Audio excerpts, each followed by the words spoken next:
तर काल आम्ही गेलो एक खेळ बघायला गावात आम्ही.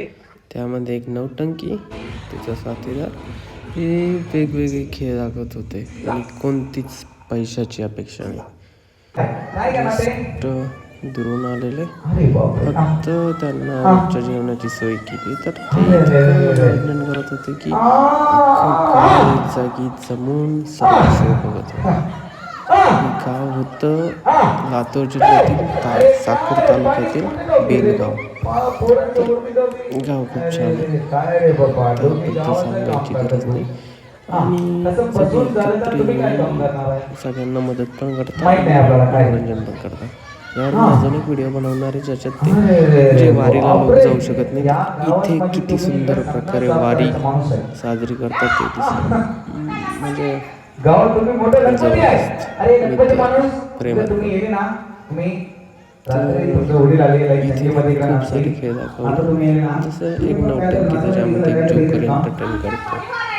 दुसरा म्हणजे सायकलवर खेळण्याचे खेळ होते, अंगावर बैलगाडी घालवण्याचे होते. त्याच्यानंतर एका खड्ड्यामध्ये 1 तास त्या बसून खेळण्याचे होते.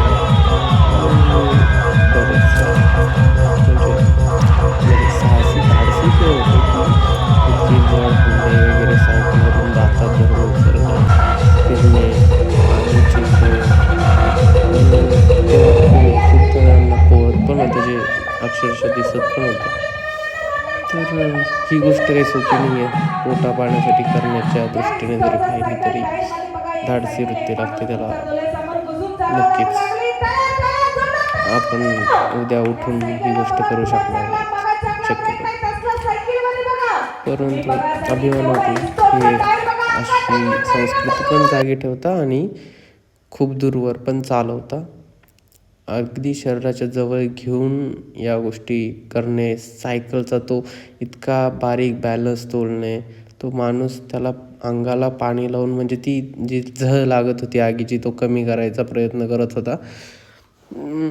जे की नक्कीच सोपी गोष्ट नाही आहे, कारण की आपल्याला थोडा चटका लागला आगीचा तर किती त्रास होतो आपण जाणवू शकतो.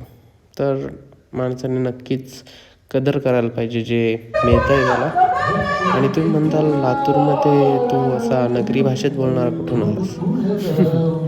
तर मी इथे एक छोटीशी ऑर्गॅनिक